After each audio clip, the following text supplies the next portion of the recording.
Hello students, good evening to all of you. So आज का हमारा टॉपिक है Katchatheevu island issue.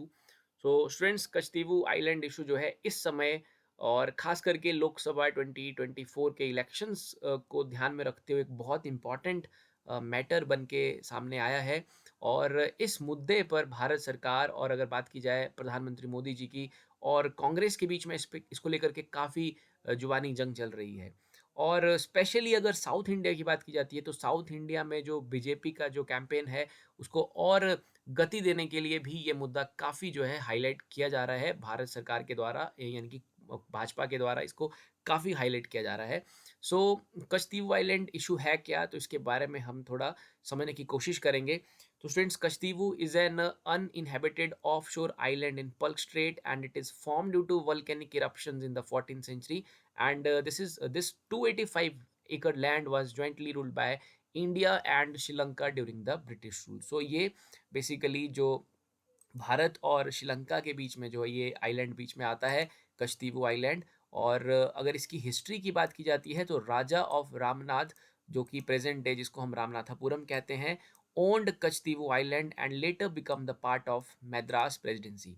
And in 1921 both Sri Lanka and India claimed this piece of land for fishing, and dispute remains unsettled.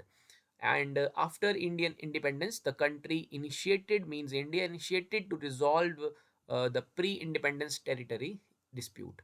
So ये इसकी कुछ history है। तो लेकिन बाद में जो है 1921 तक दोनों ही क्लेम करते थे फिशिंग के लिए, कोई डिस्प्यूट जो था वो बेसिकली अनसेटल्ड था।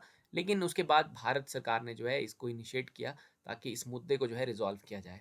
तो इसमें क्या था कि fisherman of both countries have been fishing in each others water without conflict for a very long time. लेकिन कुछ समय बाद यहाँ पर इश्यूज होना क्रिएट हो गए, तो उसके बारे में बात करेंगे क्या वो इश्यूज किस तरह से क्रिएट हुए, क्या कारण थे। So the issue emerged when both countries signed four maritime boundary agreements between 1974 and 1976। तो ये जो कॉन्फ्लिक्ट जो अराइज हुए हैं ये इस एग्रीमेंट के बाद हुए 1974 टू 76। तो इस एग्रीमेंट में क्या था और इसमें कौन इन्वॉल्व थे, यही बेसिकली आज के समय का एक मुद्दा बना हुआ है। सो ये बेसिकली 1974 में prime minister Indira Gandhi of India and R D Bandaranaike of Sri Lanka signed an agreement that recognized Kachtivu as a part of Sri Lanka's territory. So in this agreement that they recognized Kachtivu as a part of Sri Lanka's territory, resulting in a change of ownership. So यहाँ पर जो ये agreement हुआ यही basically एक मुद्दा बना है अभी। इसमें भाजपा का जो आरोप है, प्रधानमंत्री मोदी का जो आरोप है वो ये है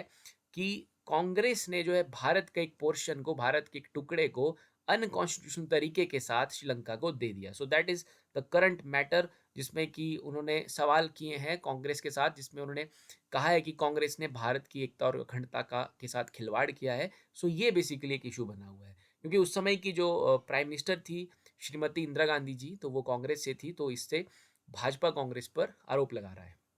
So that agreement marked the international maritime boundary of India and Sri Lanka. इसमें कुछ आगे और बात करते हैं। सो इस एग्रीमेंट में क्या क्या है। So this agreement aim to facilitate resource management and law enforcement in the Palk strait. Now Indian fisherman were only allowed to use the island for resting, net drying and saint Anthony's festival. वो वहाँ पर एक church है, annually वहाँ पर जो festival होता है, एक स्ट्रक्चर है जिसमें कि ये वहाँ पर चर्च है वहाँ पर, तो ये इंडियन लोग वहाँ पर जाकर के उस फेस्टिवल में पार्टिसिपेट कर सकते हैं, ये उनको अलाउड है। वो वहाँ रेस्ट कर सकते हैं, नेट ड्राइंग कर सकते हैं। They are not permitted to use the land for fishing, not permitted, fishing नहीं कर सकते हैं।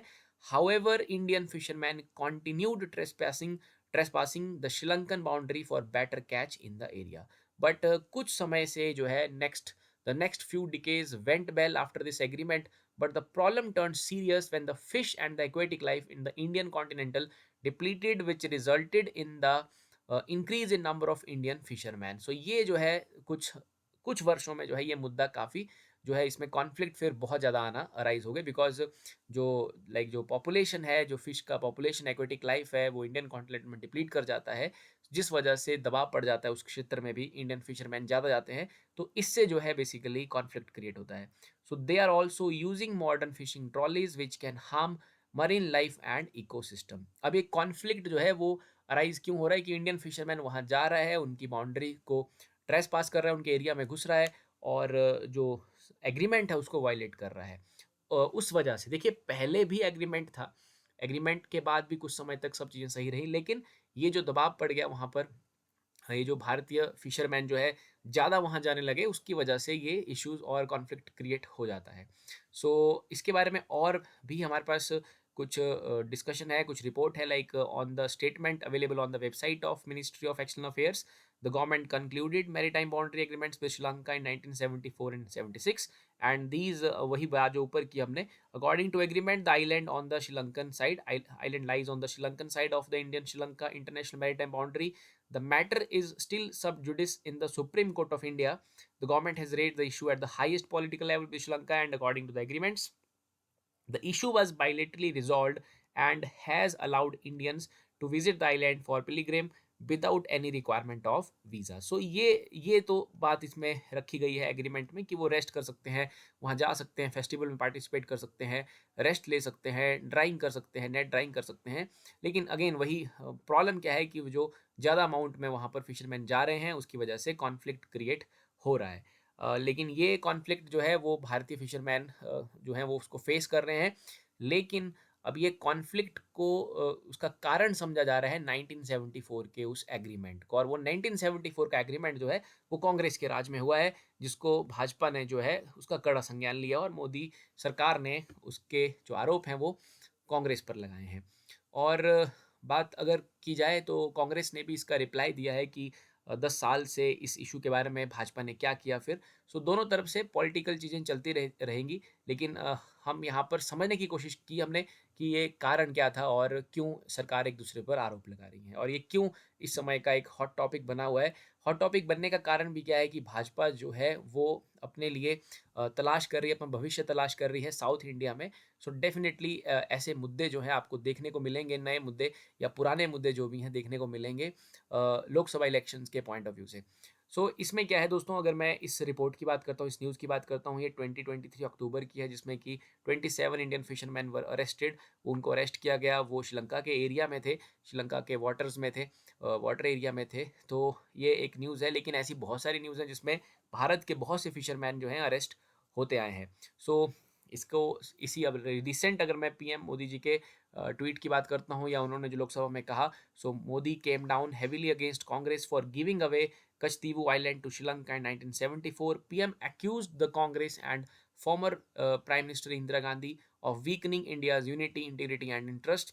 In August 2023, PM Modi had said in Lok Sabha that it was the Indira Gandhi government which gave away Kachtivu to Sri Lanka. So ये वो आरोप हैं जो प्रधानमंत्री मोदी लगा रहे हैं.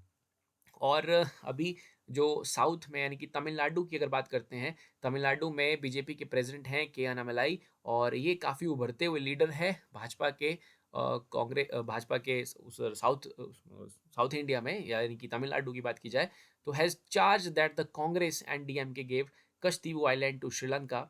And due to the arrest of Tamil Nadu fishermen by the Sri Lankan Navy, Annamalai said that he had received documents. उन्होंने एक आरटीआई फाइल किया था, and he had received documents as per his RTI application on the Kachtivu and found how insensitively the Congress party had allowed a portion of Bharat to be taken away by Sri Lanka. So, Anamalai जी ने भी जो है कांग्रेस के ऊपर इसको लेकर के हमला किया है, एक तरह से जुबानी हमला किया है कश्तीवू मैटर को लेकर के. तो इसको फेस कर रहे हैं हमारे जो साउथ इंडिया के जो फिशरमैन हैं, वो इस समस्या को फेस कर रहे हैं, उनको फिशिंग में दिक्कत आ रही है इस संधि की वजह से, और इसी को ही मैटर बना के आगे पेश किया गया है. So that was about the Katchatheevu island issue. I hope ये आपको आपके ज्ञान में थोड़ा इसमें वृद्धि हुई होगी कश्तीवू आइलैंड को लेकर के, इस मुद्दे को लेकर के. Thank you very much.